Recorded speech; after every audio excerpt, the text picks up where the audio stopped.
And there we are. Good afternoon. I am so happy to be here with you guys. I am Tiffany Soricelli.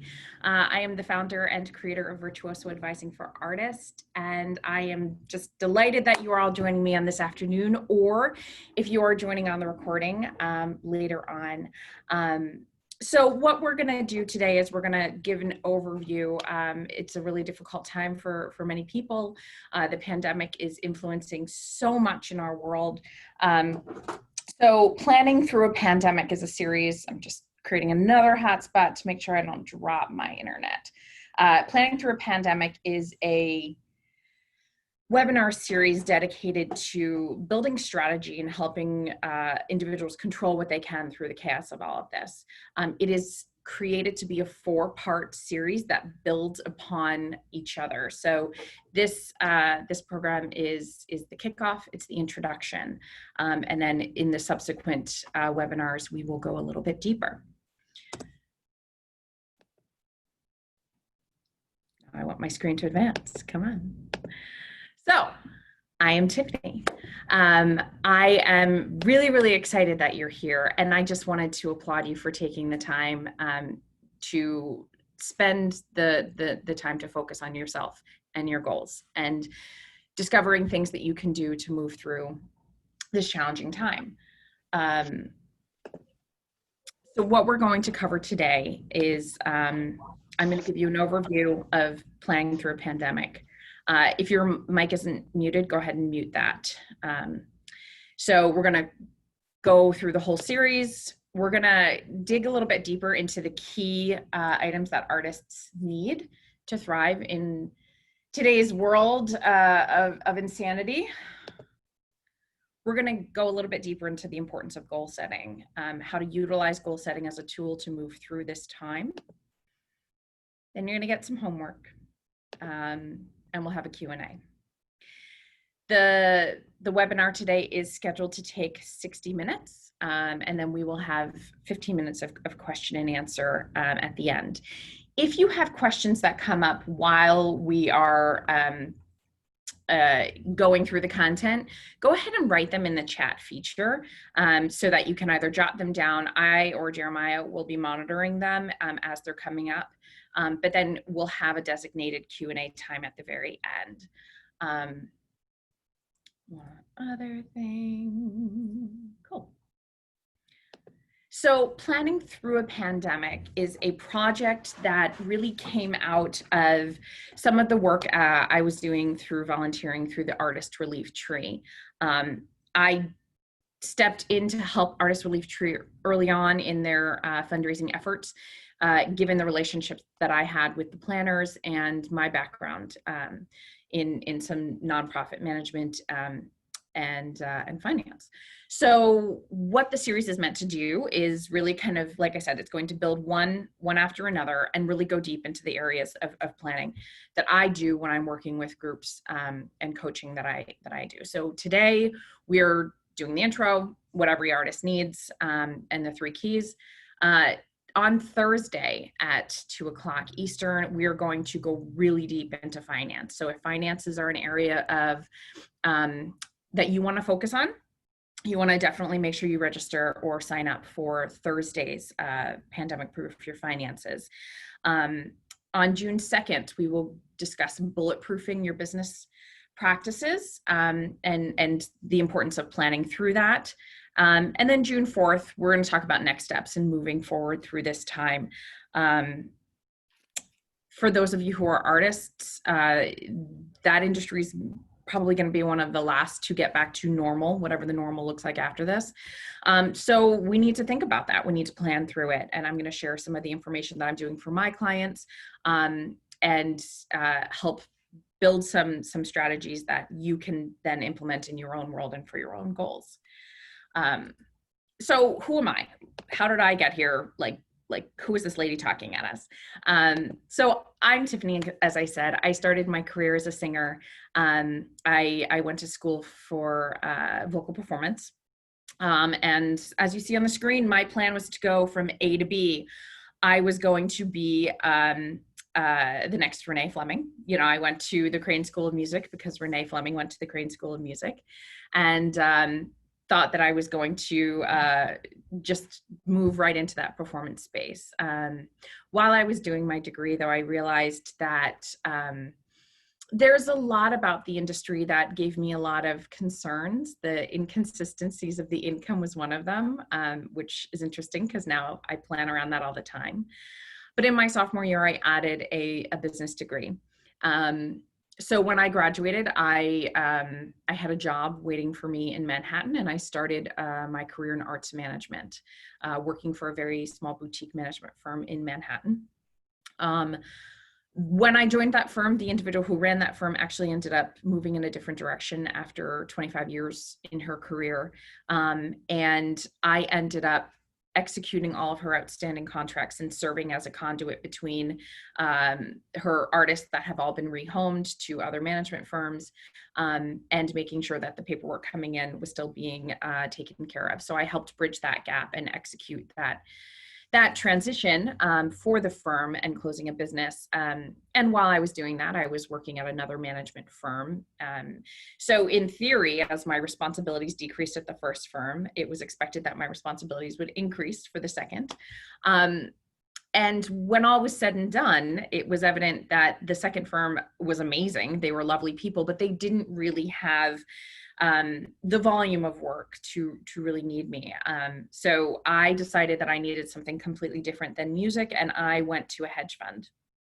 So it's just interesting because here I thought I was going to go from A to B, boom.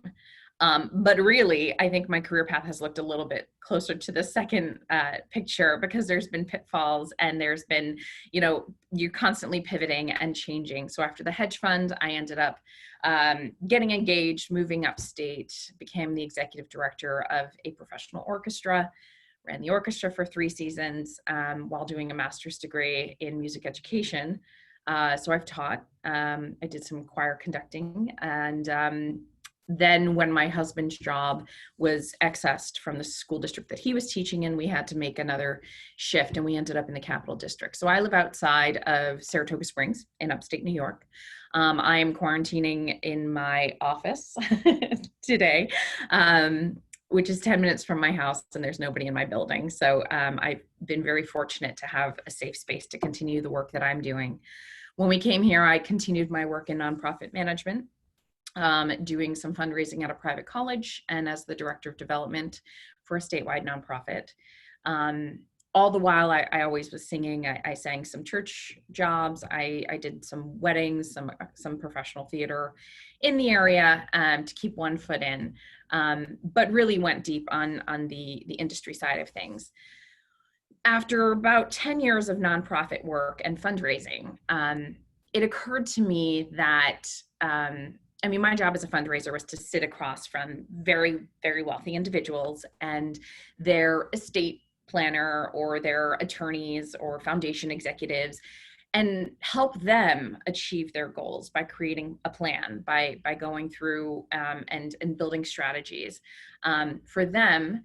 And I had this moment where I thought, wow, if everyone had access to this level of planning, everyone could achieve their goals, be them philanthropic or whatever personal or professional goals that they had.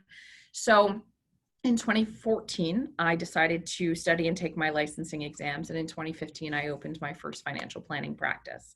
Now, given my background as an artist, given my background working in industry in Manhattan, I consistently kept getting introduced to artists who were looking for financial planning. But in my experience, the traditional planning, financial planning experience doesn't always lend itself to individuals living on an inconsistent income stream. It's very difficult to plug in, an actor's income into our models and begin projecting, long-term in that way. And I felt that many of the artists that I was working with felt very underserved in the financial world. So what I began doing for them is building custom plans and helping them navigate these obstacles and really plan for living on an inconsistent income stream, and to develop systems and strategies to help them move forward towards their goals. And over that time, over the first couple of years in my business, I saw that it was really starting to work. But at the same time, I'm a full-time wealth advisor, and if I spend all of my time working with artists and dedicating my time to helping navigate that, it becomes inconsistent with growing a full financial advisory practice, which needs a robust array of different types of clients. So in my wealth job, I pretty much work with women and families to do financial planning and asset-based management. I created a complete sidearm to my financial planning practice, which is virtuoso advising for artists. It's a way for me to consistently continue to dedicate detailed planning to the artists that I serve, but not necessarily folding them into the model that exists in my day job. So I wear two hats that way. A little bit more about me. I'm a mom of two. My son will be turning 1 and my daughter is 4. You'll see a picture of her at the end of this. So the reason that I'm giving you this backstory is just to explain who I am and how I came to be. When I was in my early 20s, starting my career out in Manhattan, I was just laser focused on becoming the best artist manager that I could. And then thinking, okay, I'll continue to sing in New York, maybe pursue, a chorus role or something like that in the future, thinking like if I'm in the industry, I can serve in those different ways. So it's been interesting to see how many different pivots that I've taken and left turns along the way to get to where I am today, which is what I feel is that I'm uniquely positioned to serve artists in this way, given my experience now training as a singer, working in arts management, running nonprofit arts institutions, working in finance, doing financial planning. Essentially, I've created Virtuoso to bring all of those resources and education that I've learned along the way to you, my artist audience. So, show of hands. Some of you have your video on, some of you don't, and that's okay. Wanted to get a sense of who we have here today, if we're all singers, if we're all musicians, if you identify as a musician, or, oh, we're turning our videos on. I'm so happy to see you guys. Hello, hello. Hi, Elise. All right, show of hands. Now you've woken up. If you identify as a musician, raise your hand. Some of you are virtually raising your hand. Cool. If you identify as a fiber artist or a visual artist, raise your hand. Okay. All right. If you identify as a dancer, somebody who uses your body for art, hands. Okay. Just gives me a little bit of sense of who we are. I know that this video and the recording will be viewed by people in different industries or different artist mediums, but I think we'll find that the information does lend itself very well to different artistic endeavors. So that's me getting to today. It's interesting because the best laid plans of mice and men often go awry. This quote has been resonating in my mind very much since this whole pandemic started. A lot of the singers and artists that I was working with over the last, say, 12 months had very full years. 2020 was going to be a very, very busy time. And 2021 was going to be a very busy time, and things were growing and plans were being made and strategies implemented, and we had the road laid out before us.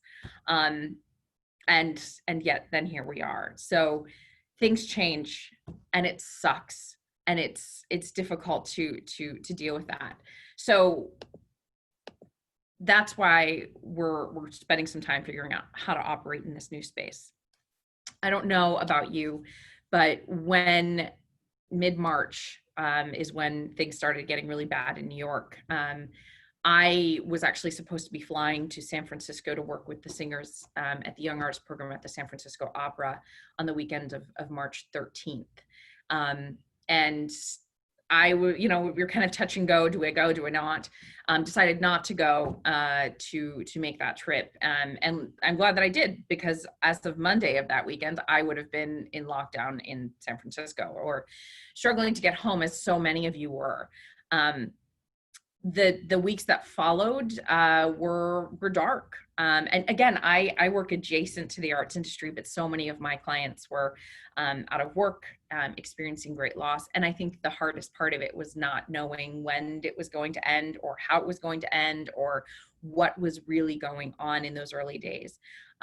So after about 2 weeks of just kind of wanting to curl up in a ball, kind of picked my head up, got more involved with the artist relief tree, and started moving forward one step at a time. I don't know where you are in your experience, but I think it's important to take a second and really check in with, where are you today? I think collectively, a lot of us in the US, and I think on a global scale, have experienced a lot of grief around this global pandemic. In the early days, we didn't have a word for it. We didn't know why everything was taking longer and why we felt so heavy and why we were drinking so much. And, but I think it's important to really acknowledge how you are and where you are in the grand scheme of things, because everything that we talk about in planning, everything we talk about in strategy, it has to start with mindset. We can create the maps and the plans and the systems and the checklists and all the things that we do. But if your heart's not in it, and if you're not in a place to really begin implementing things, first take care of you. So check in. Where are you on the grief scale? We all started from a place of stability and then kind of, like I said, came crashing down. But then I think it's important to recognize where you are on the 5 stages of grief: denial, anger, bargaining, depression, and then acceptance. And then one thing to note is that you're not going to move through all of these pieces at one time. You're going to have good days, you're going to have bad days. There's going to be a contract that cancels instead of postpones, and you're going to find yourself spiraling again. And that's okay. I think it's just be gentle with yourself. Don't try and create a plan and a strategy thinking that we're all operating at 100%, because I don't think any of us are, and that's okay. So acknowledge where you are in the grief cycle and where you stand, and check in with yourself periodically as you begin kind of moving through this next however many months. Once you get a sense of grounding and you feel rooted, and you're giving yourself grace, then we make a plan to move forward. But like I said, everything starts with mindset. Everything starts with you, and taking a very heart-centered approach to your planning will serve you, and it'll also ensure that the work that you're doing will take root and go longer, and you'll be more successful at it. So perception is everything. With so much happening on the 24-hour news media, and so much happening with friends and in our respective worlds, the weight of the situation is heavy, and that's okay. But when you start to get ready to look at yourself and look at your work and look at what you want to achieve, it is important to get a handle of your perception. So 2 perceptions in this time are that the pandemic is happening to me, or the pandemic is happening for me. And this doesn't mean to trivialize or shoo under the rug the enormity of the loss that we've experienced on a global scale. This isn't meant to minimize the personal loss, the deaths, the illnesses, the loss of income, the loss of contracts. This is not meant to minimize any of that. But if you are moving forward, and if you are caring for yourself and your own mental wellness through this time, it's important to reframe how we're feeling about this. It's okay to look at this through a positive lens for yourself. And if you gravitate towards the pandemic is happening for you, what can you do with this time? a lot of times, as artists, we are very sensitive beings. It's easy to find yourself kind of stuck in a space where you feel like your nerves are frayed. Everything is feeling like it's hurting at a constant state, and staying in a victim mindset, or allowing the enormity of the situation to continue to cause that pain is going to prohibit you from moving forward when you are ready. So begin reframing this time. One of the things that we did on my end of things is we got back to routine. Like I said, I'm coming and I'm working in my office, but I know not everybody has that time. One of the earliest things that we did when we were quarantined in our house was just getting out of our pajamas. That was the big win. Showering if you want bonus points, but really taking one step at a time, and figuring out how to utilize this time in a way that you can move forward is key. And it starts with mindset. Once you're ready to move forward, it is important to get, and one of the things that I've been teaching in some of the group coachings that I've been doing is the importance to getting back to basics. When everything seems chaotic around us, sometimes we just have to control what we can control. So I come back to the 3 keys that every artist needs are: we need to know where you're going with clearly defined goals, which is what we'll be focusing on mostly today. I'm getting hoarse. Alleviate the fear and the stress and the worry with a financial plan, which is what we're going to go deep into in volume 2 on Thursday. Begin thinking like an entrepreneur and building a targeted business strategy. This kind of rounds out the area of the work that you need to do as an artist, as someone who earns their income, as a solo entrepreneur. Taking this time and just building a plan for your finances or just a plan for your goals is missing a key component if we don't round out the business activities that need to support both of those. So goals. I come back to this quote a lot because I think it really resonates to the detail level that we need to take with some of the goals that we're doing. So a dream written down becomes a goal. A goal broken into steps becomes a plan. A plan backed by action turns your dreams into reality. Everything we do on a daily basis is habit. Sorry, guys. There was a book that came out a couple of years ago called The Power of Habit. One of the key takeaways of that book for me was that 90% of what we do every given day is habit. And that is in the normal world, and that's also in a pandemic place. Now that we've been in this space for 8 or 9 weeks, we've set new routines and new habits. So getting really clear on what your big goals are and then aligning the individual daily habits that you do with where you want to be will help you create the reality in which your goals can become a reality. There was a study that I share a lot, and it's been, refuted in terms of its the source. But the story goes, Harvard Business School conducted a longitudinal study in the 1950s with graduates of the Harvard Business School. What they found in this study was that 84% of the graduating class didn't really have goals. They were graduating, they were getting their diploma, and they were just stepping into the world and accepting whatever the world threw at them. There was 13% in that graduating class of this study that had goals and articulated their goals. And then 3% of that graduating class had goals and wrote them down. What the study found after several decades, once they checked back in on these individuals, is that the 3% that had goals and wrote them down were earning more than 10 times the other 97% of the class. There was power in articulating what you want and then writing it down. So I bring this up. I've read articles since that said, well, it was Yale that did it. And wherever you're getting your source, there's a ton of information and research out there that shows the power of goal setting and then the power of writing them down and having them in an accessible place. So setting your goals, just want to grab one thing. I like to break out goals into personal, professional, and financial. It aligns the key areas of individuals' life. Some people have multiple businesses and they create goals for those multiple businesses. Some people have family goals that they write down. Whatever it is, it's okay to have multiple categories that you're creating goals in, but do know that you can't, it's difficult to work on more than like 3 goals per category at any given time. So focus on the areas that you want to set goals in, and then create your top 3 or even top goal in each area to begin driving towards.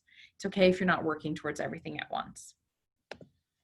So when it comes to goal setting, we want to make them SMART, which is specific, measurable, actionable, realistic, and timely. It's not enough to just say, I want to have a fully funded emergency fund. We have to get specific. So how much is a fully funded emergency fund? Where does that number come from? Knowing how to get that number and how to create the savings there are important. So I need $10,000 in my emergency fund. Great. So that's specific. Measurable, that is also a number that you can measure, because if you're at 9,000, you're not quite to goal. And if you're at 12, you've exceeded it. So we want to be able to draw a line in the sand and have a very specific point that we're working towards. Actionable. So if you need to get $10,000 in the bank and you can save $5 a week, that will create the line, the timeline for how long it's going to take to get this goal in hand. It's okay if it doesn't happen overnight. But if we're looking at the timeline and thinking this is taking too long, okay, what can we do to accelerate that timeline and maybe crunch it into 3 years or 2 years or 1 year? Maybe if we're not building to a $10,000 goal, we make our first goal to get to $1,000, right? Create a specific and measurable goal that is actionable, and then it's realistic. So I can't say I'm going to save $10,000 if I don't have any income coming in the next 12 months. But I can look for ways to earn income to support that goal on a smaller scale. So make sure it's realistic. And then timely. Create a timeline for when you want to achieve this. There's an interesting study or a story about Jim Carrey. And maybe some of you have come across it, but he moved to Hollywood. He wasn't having the success that he wanted. He was feeling really, really defeated and getting ready to quit. And what he did is he took a check and he wrote it and made it out to himself for $1 million and dated it. And then put it in his pocket or his desk drawer or whatever, and came back to it in 2 years later or whatever. And what he found is that the date on that check, and this is, you can check it. I'm probably telling it a little bit wrong, but you can check it because I've read it in several sources. The date on that check is the date that he signed his contract for Dumb and Dumber, which paid him $1 million. So there is power in the specificity of it, of having SMART goals. So once you know what they are, personal, professional, financial, then it's important to put them in a place that you can see them. So make your goals visible. When you create a visual representation for your goals, you are activating a different center of your brain. So it's one thing to just list out what your goals are. It's another thing to create a vision board, create a piece of art, doodle, whatever you want, to create a visual representation of your goals that you can see. Sometimes when we create lists, we put them in our phone, you put them somewhere else. Sometimes I've had people create a visual representation of their goals and put it on their cell phone page. So every time you unlock your phone, oh, that's my goal. I usually share what I'm teaching. I am a bullet journaler. On good days, I usually keep a visual representation of my goals with me in my bullet journal, right in the front, personal, professional, broken down by what the goal is and then action steps to achieve them. Whatever your system is, whatever works for you, find something that resonates and then you can keep. Whenever I'm teaching in a group setting, I ask, do people have goals? So how many of you have goals? Hands. Real hands or virtual hands? Couple. All right, couple are raising hands electronically. All right. How many of you have goals and they are written down? 2, 3, 4.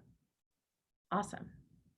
So then the next piece is, how many of you have goals written down? And you can show them to me right now. 3, no. So that's the key. And maybe if you're quarantining in your apartment, you know, we don't have, you know, access to them readily, but I think it's important to have your goals written down in a place that you can see regularly, whether it's your cell phone or journal, or some people take sticky notes and they put them on their mirror in their bathroom. You are smart, you are wonderful, and gosh darn it, people likely, whatever Guy Smiley says. Whatever you need to hear or see on a regular basis to keep you focusing on where you're going, that's a tool that you can use to continue moving forward. Oh, come on. Be able to feel them. Now, this is getting kind of like touchy-feely, but we're artists, so we're all empathetic and sensitive beings.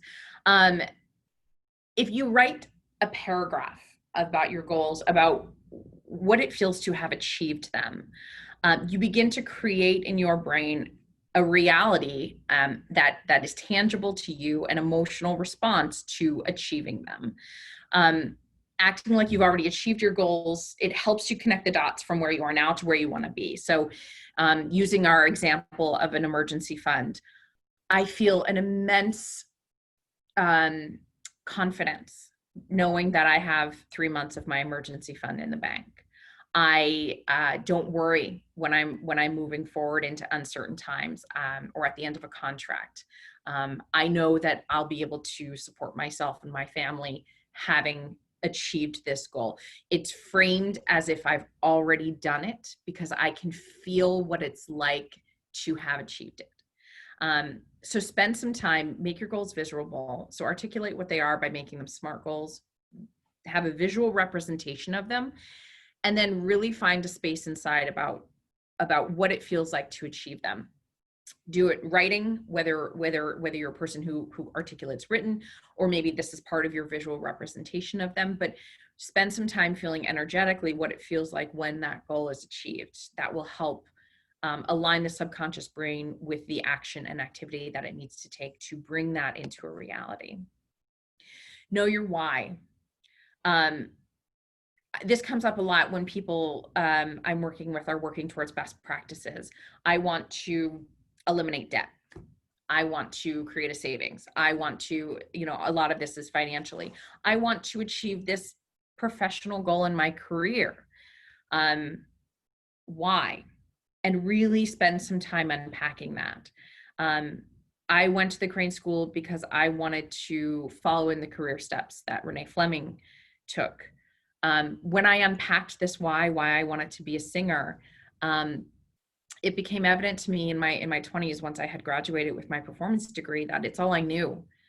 I started singing at 8 professionally. I did regional theater. I missed a lot of school.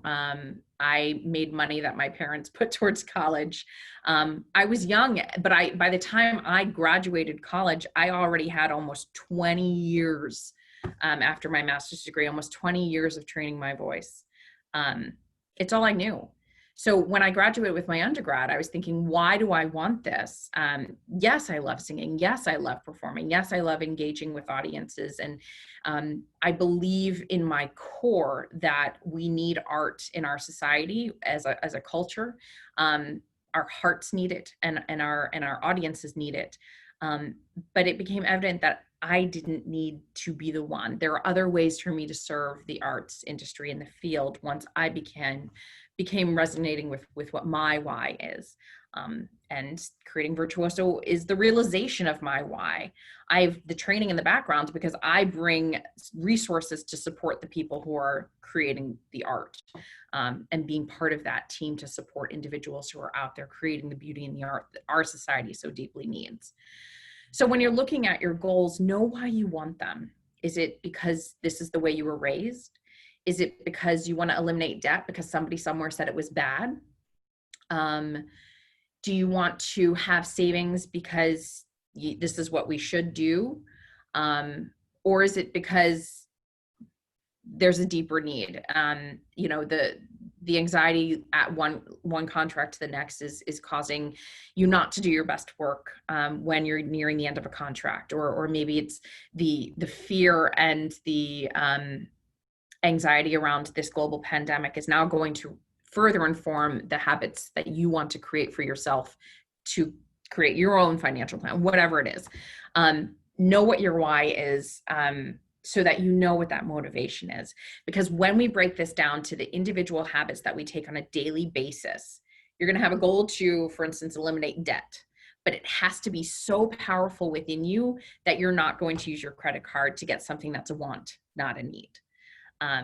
It's very easy to have these lofty goals and to do the work, but then when it plays down to the individual habits that happen on a moment by moment basis, on a daily basis, your motivation and your understanding of those goals need to be powerful enough to align those daily habits and activities with what you ultimately want. That may mean giving up what you want today for what you ultimately want, but if you don't have a deep understanding of that why, they're not going to be congruent.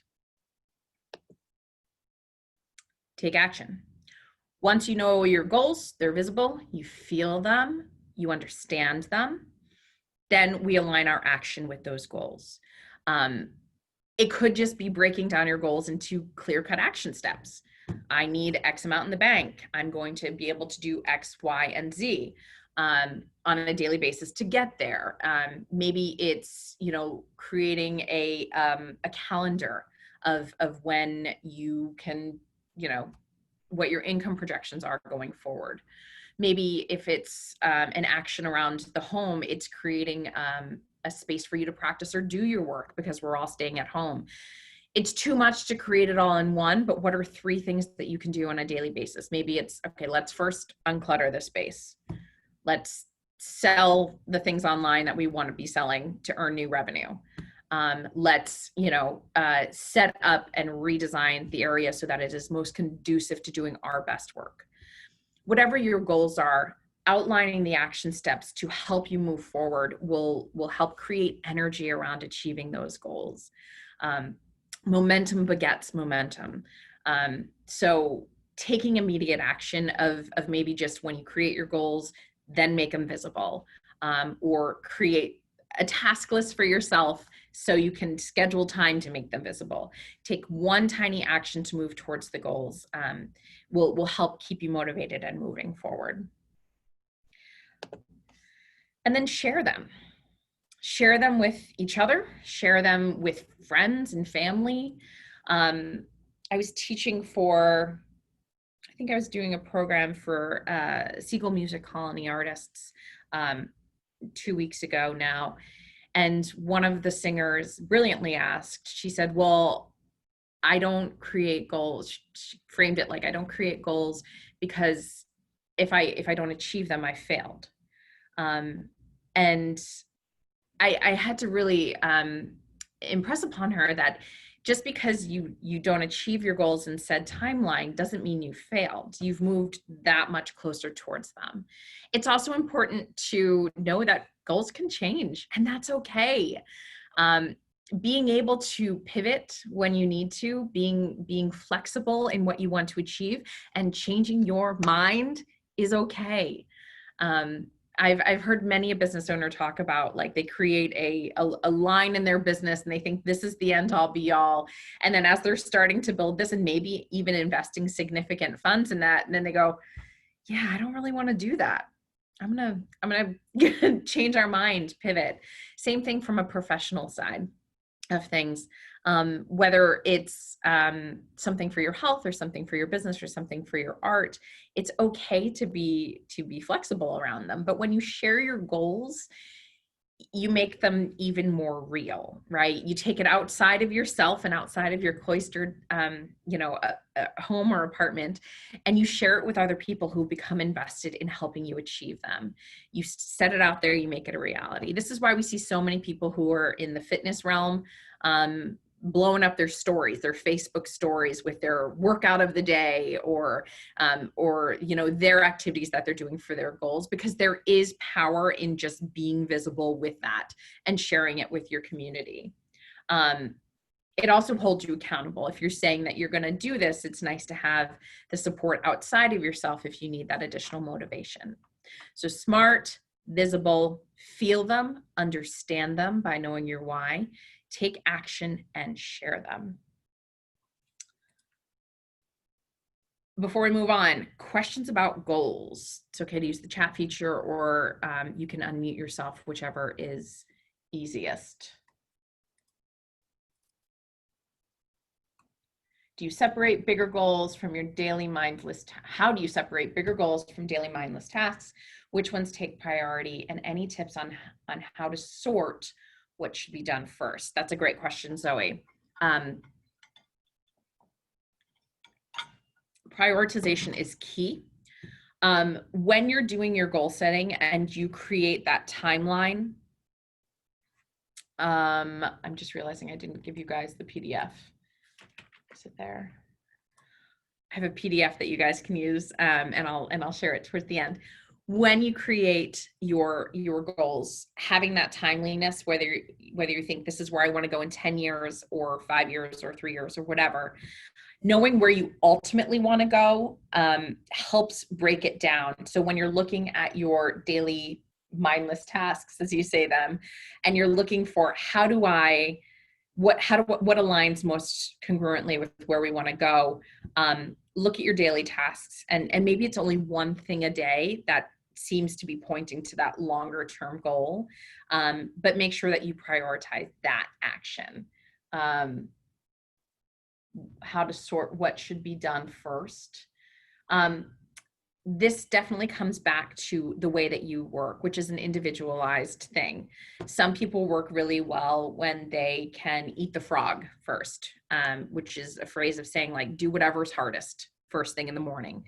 Our energy wanes throughout the day. And so if you create a list of 3 things that you want to do that day, and you save the most annoying or the most timely one for the end, it's pretty much going to be the one that you just don't get to. We are wonderful at rationalizing ways to not do what we want to be doing. So I think sometimes it's eating the frog first, tackling the most difficult thing. Sometimes that means like setting your alarm and getting up earlier to really prioritize that thing. Whatever tricks that you need to play with your energy to align it with achieving that goal, make it a non-negotiable. Maybe it's, I won't have lunch until I do this one thing, or whatever it is. I sometimes reward myself with chocolate. If I can do a couple of things, I'll grab a piece of chocolate, but I cannot have my candy until I've done my goals. The other thing is, another motivation that some people like is when they tackle little things at a time. So if you have a handful of these mindless activities, as you call them, and you stack them, you kind of time block it and say, I'm going to take care of all of anything that's less than 5 minutes for me to tackle, I'm going to do in this hour time. And then you just get laser focused on just checking off that list. Sometimes moving through your goals or your activities like that on a quick basis, you get into a rhythm, right? A rolling stone gathers no moss, right? So when you're rolling, you're just like, all right, I'm just knocking things out left and right. Sometimes a lot of caffeine helps with me personally. Amanda, how do I pick a realistic date of a goal? How do I say it will take 3, 5, or 10 years? That's a good question. This comes back to knowing yourself and knowing what the goal is, and then doing your research around it. So if it's a professional goal, maybe you check in with colleagues or a teacher and say, realistically, what timeline should I associate with this? If it's a financial goal, it's looking at what your income is and your ability to either pay off debt or savings. Those are 2 big financial goals, which is why I bring them up. And then backing into it. But creating that timeline means you're going to have to do some legwork to research it. Realistically, how long does it take people to achieve this? And then inform yourself, like add in your personal elements. So, okay, realistically, given the size of the goal, and your other responsibilities. How much time do you have that you can dedicate towards this? I'm thinking about the act of writing a book, for instance. Some people can churn out a book in 3 months. Some people have already written a book in this pandemic. As a mom of 2 who runs 2 businesses, I'll be lucky if my book comes out in 3 years. So it's really taking the size of the goal, what standard practices is, and then really applying it to where you are and how you work. Elise, both husband and you lost jobs despite the great work. Oh, thanks. Triage mode. How can you focus on goals while slogging through the horrible moment? So this is coming back to really focus on where you are in this time. And it's okay that if you're not ready to move forward. It's okay if you can put pen to paper, but it's just a matter of getting through the day and taking care of you, number one. Knowing where you want to go and adjusting your timeline in terms of goal setting is okay. If there are small things that you can do while in triage mode, take the small thing at a time and kind of work from there. You know, maybe it's creating a family task to clean out a closet, whatever. Even if that's not in alignment with what your ultimate goals are professionally and financially, it's okay to have the small win and to practice gratitude in a time that is really, really difficult. When you raise your energy, if you can find the time and the space emotionally to practice that gratitude, and then just find what you can do to take one foot and lift it and put the other one in front of it every single day. It will get easier. It does get easier. As someone who's gone through grief and loss personally, and also knowing that as a society, we have gone through challenging times before, world wars, pandemics, plagues, not in most of our collective recent consciousness, but the world moves on. And we will move on. It's just a matter of knowing that there is light at the end of the tunnel, even if we can't see it first, and protecting and taking care of yourself during this time. If goal setting works for you, that's great. If that helps frame things in a context that you can control, that's wonderful. But if goal setting is not working for you, that's okay too. But take care of you in this time. You're welcome, Zoe and Amanda. Okay, you're all good. These are best practices. These are recommendations. These are probably things that you already know, and it's just a reminder of that. By focusing on what you can control in this time, some people are finding that it helps them move forward. But if this doesn't work for you, I will not be offended. You can take it with a grain of salt and never listen to the recording again. Yeah, these are just meant to be helpful, but it is a personal thing.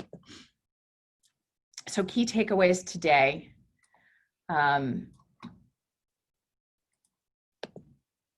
We all ultimately get to where we're going.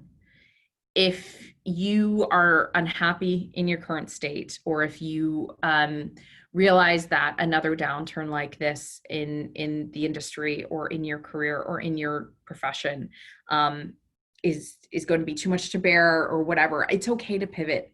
It's okay to pause. It's okay to pursue other things and come back to this. Naturally follow where your heart leads you. Thinking back to that initial slide of, you know, just what the plan was, A to B, versus what it ended up really looking like. And Lord knows this career path that I'm on isn't even done yet. Know that you're going to end up where you're going to be. And there are good times, there are bad times, but have faith that you will get through it. Be aware of your pandemic perception and give yourself grace.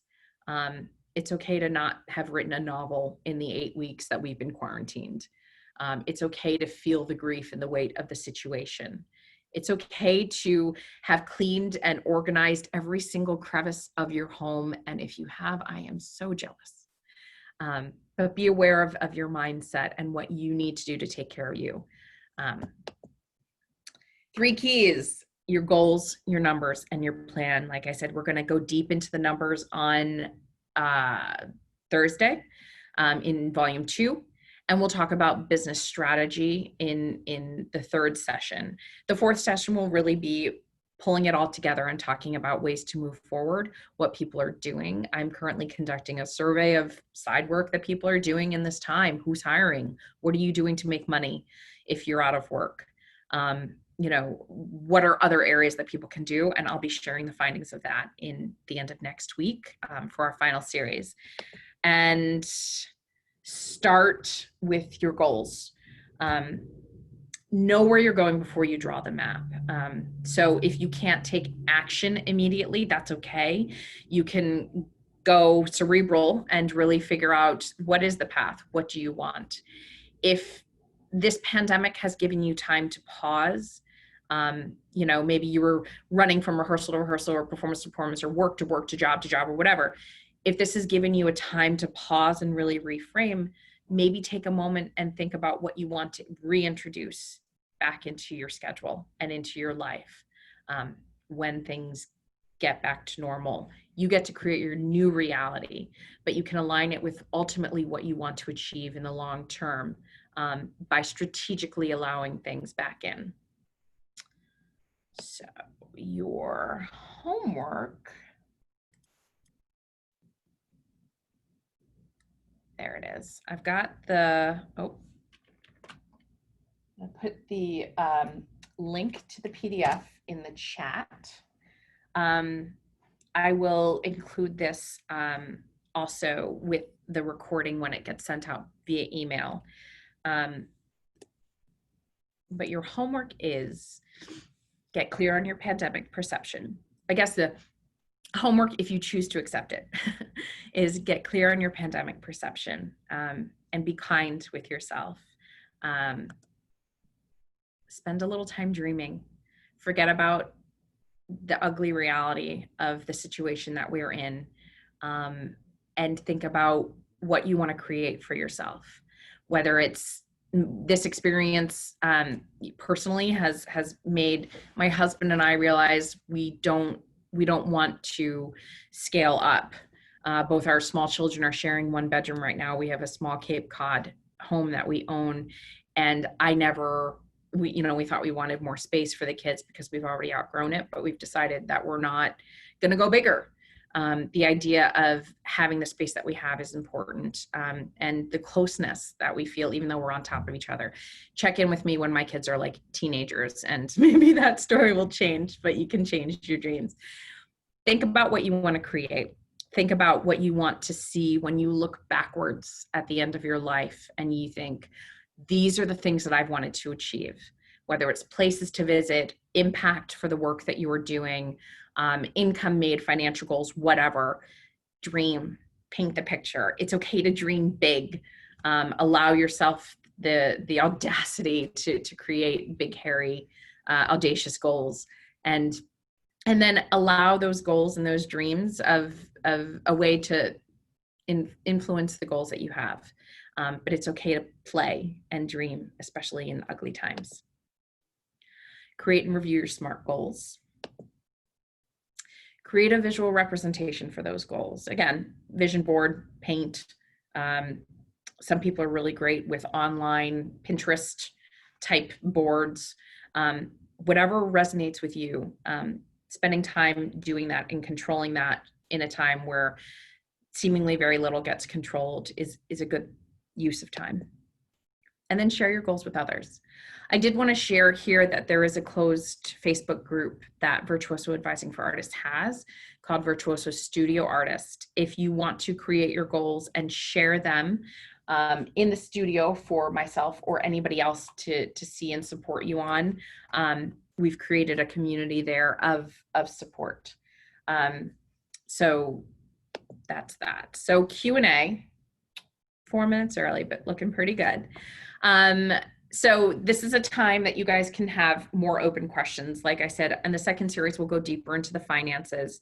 On the third, it's a focus on business strategy.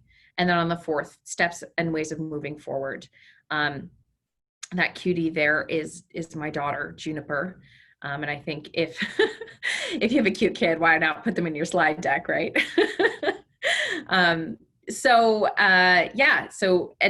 any of you have questions, I've been running Calendly 10-minute, 15-minute check-ins ever since the beginning of the pandemic. Please feel free to use the link down on the slide, calendly.com/virtuoso. 15 minutes just throws you on my calendar. We can have a conversation, especially if any of the goal setting pieces are vague, or you want to go a little bit deeper or get a more personal response to that. Also, my email is there if you have questions. So open Q&A, come at me. What do you got? Hi, Elise. Yeah. Hi, sorry. It's okay. Hi. Quick question for you. So, like I said, we're in triage right now, but I just got paid for our unemployment, which is wonderful. And so there's some money coming in at least. And so is my husband. Because of the force majeure thing and all the fights we had about it, I actually got paid out one of my contracts. So we're actually not spending any money right now, but I was curious what you think about paying off larger debt with higher interest rates in this moment, since we don't know what the fall and December is going to look like. I'm a little worried things are going to be super lean then. What do you think? Yeah, that's a really great question. I had this conversation with clients of mine 2 weeks ago, meeting, because money, the goals exist to pay off debt, create the savings, right? Like you want to do that. Yeah. It makes a lot of sense. What I had them do, and what I would suggest to you, is create a calendar for 39 weeks, because that's how long unemployment is going to last. 39 weeks. It's 23 weeks plus 13. And again, check with you for anybody else in the US, check with your state's unemployment rules. So to have that 26 weeks plus 13 takes you to 39 weeks. Map out all of your essentials, map out all the bills that you have, the date. June 1st, this is what I'm paying June. Like, map it out, know what you have in savings, then think about where you are whenever so December-ish, right? After 39 weeks. Yeah. Mm-hmm. Where are you going to be in December? And how long do you think it's going to take to open back up and get back to work? Come December time, if your husband is returning to work, or if you think that your work, then maybe paying off or paying down some of those debts would be prudent. At this time, though, unless you know that your basic needs are going to be taken care of from whenever unemployment ends to whenever conceivably you can get back to work, I wouldn't accelerate those. Okay, great. At the end of the day, if you take this time and we throw a bunch of money at debt, and then get together, still not back to quote unquote normal, or income is still really challenging to come by, then you're going to be in a position where you create a bunch more debt. So you're going to be kind of stuck in that debt loop. So the instinct is yes, you want to do that. And it's a great goal to have, right? It's an awesome goal to have to pay down the debt, but make sure that you can take care of numero uno, which is you, your family, your most important needs. At this time, I wouldn't accelerate that unless you definitively know what things look like on the other side. Okay, perfect. Thanks, Tiffany. Yeah. Other questions? Claire. Hi. Hi. I have a question for you about steps to reaching larger goals. And I'm wondering if you can expand a little bit on when we're mapping out our action steps, how deep into the minutia should we get? You know, if my action goal, I'm a classical concert pianist. So if my action goal is by 2023, I want to give my first concert at solo recital at Carnegie Hall, does that mean that I should say, okay, tomorrow I need to reach out to this person who can put me in touch with this person? Or am I just sort of leaving it a little nebulous and sort of taking the personal actions that I need to in order to prepare me so that I'm in a position to give my first solo recital at Carnegie Hall? Does that make sense? Yeah. That's awesome, by the way. That's an awesome goal to have. I love it. I think it's okay to map what the steps are. Maybe we don't assign, so the timeline is Carnegie Hall recital by, you said 2023, whatever. I mean, 2021 would be great, but why not 2023? Sure. We have to have concerts in 2023. So, so that's the timeline. Taking a moment, and again, this is really it depends on how you work and what resonates with you. If you're someone who is detail oriented like that, and just spending some time and just writing down all of the action steps of like what needs to get done to actualize this, that's something you can do. And it's just, this is stream of consciousness. Maybe it's, contact this person, get this repertoire going, make sure that I have access. I mean, giving a solo recital costs some money. So either get it underwritten or save some money and figure out how it's going to cost. If you don't know what those costs are, researching the cost, right? All of that becomes part of the plan. And then marketing it, right? So it's one thing to book the concert when it happens, but take all of those steps leading up to it. I'm sure there is a blog post somewhere on the internet about what it takes to get to Carnegie Hall. It's more than practice. So, so look at that, create your own steps. And once you're going deep into the details, into the minutia of it, you might find like you can batch certain things, like you're going to be able to hit multiple birds with one stone as you do this, but it'll give you a framework when you're looking at the project overall. If you're someone who likes this, maybe I'm a nerd for project management, and I did some reading around like Scrum techniques and ways to work on a project by essentially taking every single conceptualized task, action item, throwing it on the wall.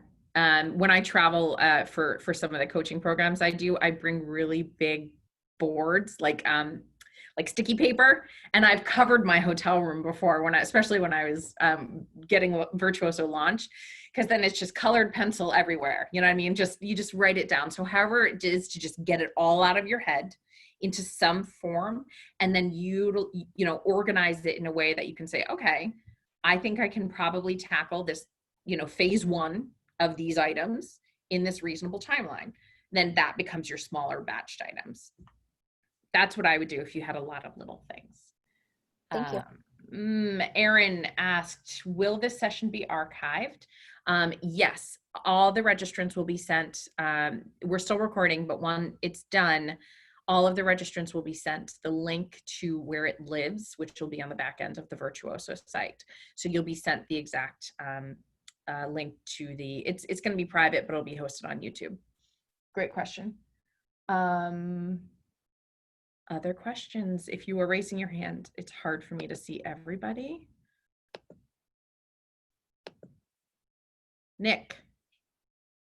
Nicholas, or are you not raising your hand?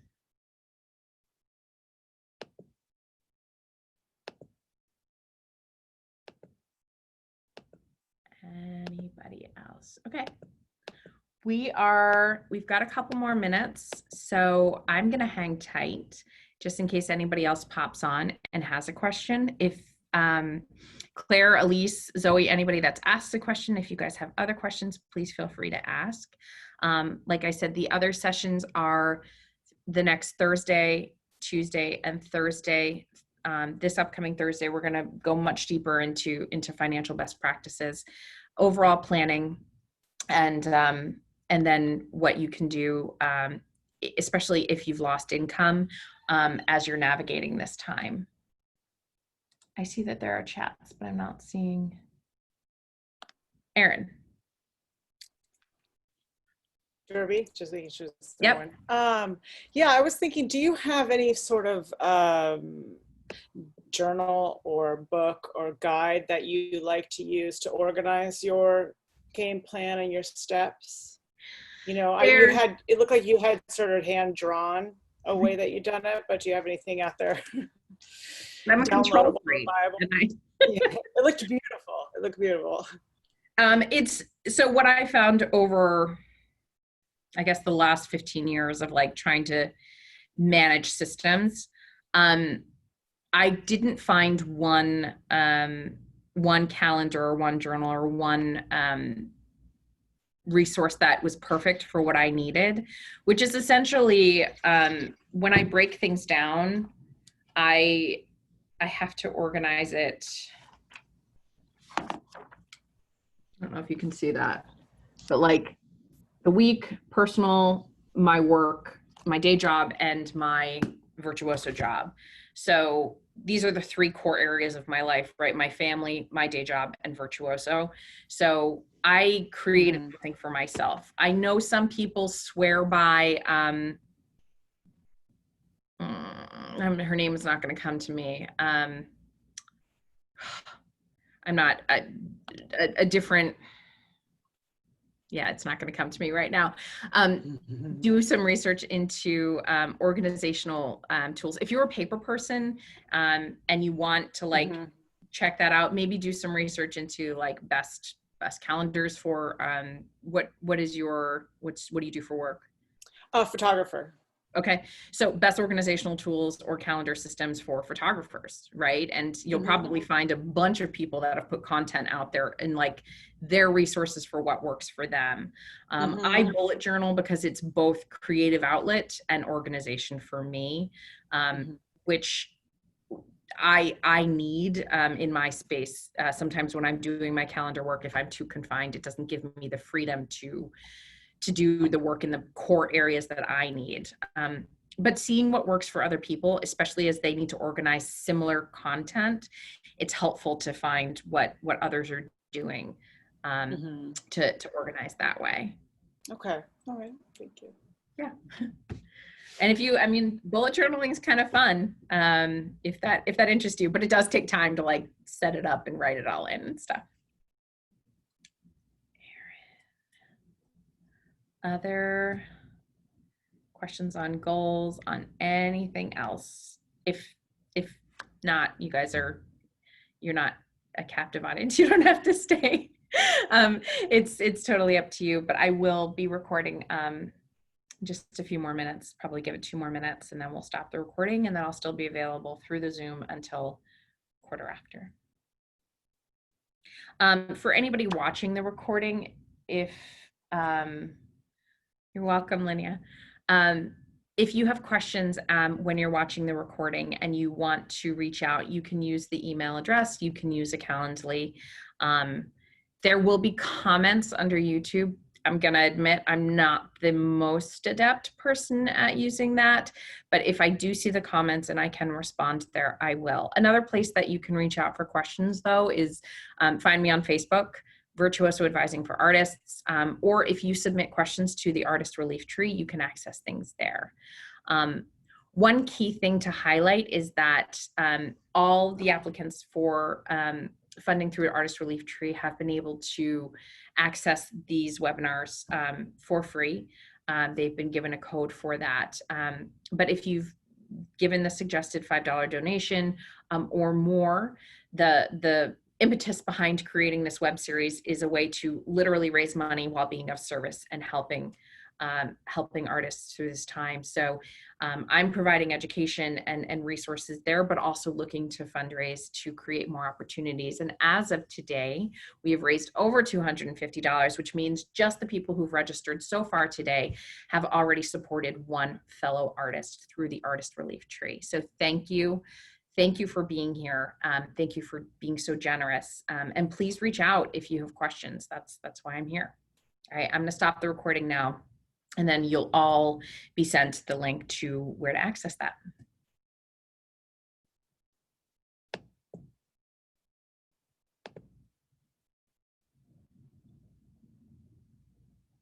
If yes, you will receive an email notification when the cloud recording is